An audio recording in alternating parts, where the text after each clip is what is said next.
बिल्कुल फ्री में सब्सक्राइब करें फिल्मी झरोखा और जाने बॉलीवुड के कुछ रोचक किस्से। सब्सक्राइब, लाइक और शेयर करना ना भूलें। फिल्मी झरोखा।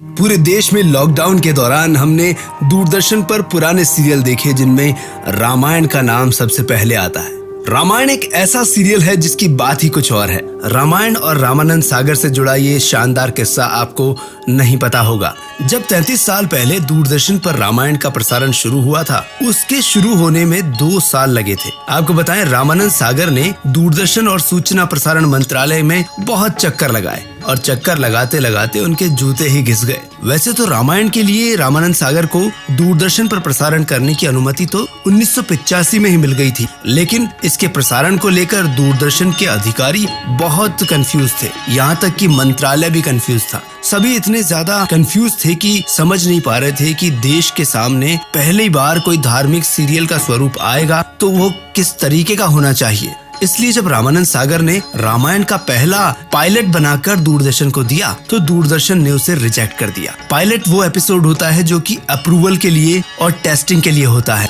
दूरदर्शन को रामायण के पायलट एपिसोड्स में कई आपत्तियां लगी, उन्होंने इसे रिजेक्ट कर दिया। जिसमें बात थी कि सीता जी की जो भूमिका कर रही थी एक्ट्रेस दीपिका, उनको कट स्लीव्स में दिखाया था रामानंद सागर ने। तो दूरदर्शन को लगा अगर ऐसा लोगों ने देख लिया तो वो हंगामा कर देंगे। फिर रामानंद सागर ने वापस से पायलट एपिसोड शूट किया। इस बार सीता जी की ड्रेस में कुछ चेंजेस कर दिए, लेकिन फिर से कुछ न कुछ आपत्तियां हुई और दूरदर्शन ने वो वाला पायलट एपिसोड भी रिजेक्ट कर दिया। अब रामानंद सागर जी को बहुत परेशानी हुई क्योंकि उन्होंने जो रामायण की शूटिंग के लिए जगह निश्चित की थी वो थी गुजरात महाराष्ट्र की सीमा पर बना उमरगाम।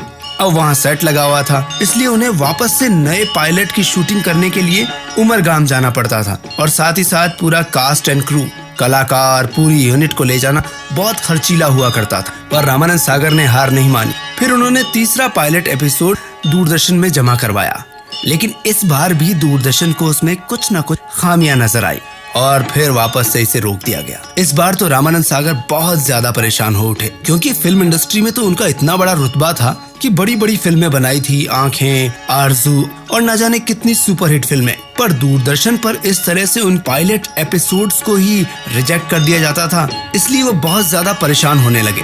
पर रामानंद सागर ने हार नहीं मानी। आखिरकार फिर रामायण को अप्रूवल मिल ही गया और फिर रामायण का पहला एपिसोड 25 जनवरी सन 1987 को दूरदर्शन पर प्रसारित हुआ और पूरे भारत ने देखा। समय था रविवार के सुबह 9:30 बजे और जब ये शुरू हुआ तो इतना ज्यादा लोकप्रिय हो गया कि चारों तरफ सिर्फ रामायण सीरियल की ही धूम थी। दूरदर्शन और रामानंद सागर दोनों ही नहीं जानते थे कि ये इतना ज्यादा सुपरहिट हो जाएगा। और उस वक्त रामायण के प्रसारण के दौरान घरों के बाहर गलियों में कर्फ्यू जैसे हालात हो जाते थे। ऐसा नजारा अब सिर्फ लॉकडाउन में देखने को मिला। जिस सीरियल के पायलट एपिसोड को अप्रूवल कराने के लिए 2 साल लग गए, उसको सिर्फ 2 दिन में अप्रूवल मिल गया। रामायण सीरियल के निर्माता रामानंद सागर के परिवार से 26 मार्च को सूचना प्रसारण मंत्रालय और दूरदर्शन ने संपर्क किया और कहा कि हम रिपीट टेलीकास्ट करना चाहते हैं। और फिर रामानंद सागर के बेटे प्रेम सागर ने कहा बिल्कुल आप ये 78 एपिसोड दिखा सकते हैं। फिर रामानंद सागर के बेटे से पूछा गया कि आप कितना रुपया लेंगे। तब रामानंद सागर के बेटे ने कहा मैं 1 पैसा नहीं लूंगा, ये निःशुल्क प्रसारण होना चाहिए।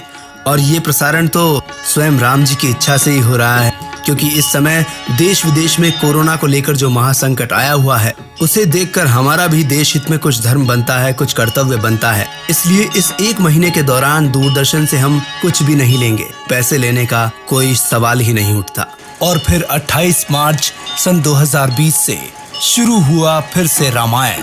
रोजाना दिखाया गया रामायण। सुबह 9 से 10 बजे और फिर रात 9 से 10 बजे रिपीट टेलीकास्ट हुए और इस तरह से रामायण 33 साल बाद दूरदर्शन के जरिए दर्शकों तक पहुंच पाई। आपको हमारा ये चैनल कैसा लगता है कमेंट बॉक्स में जरूर बताइए। देखते रहिए बॉलीवुड के रोचक किस्सों वाला फिल्मी झरोखा। सब्सक्राइब करना, लाइक करना और शेयर करना बिल्कुल ना भूलें।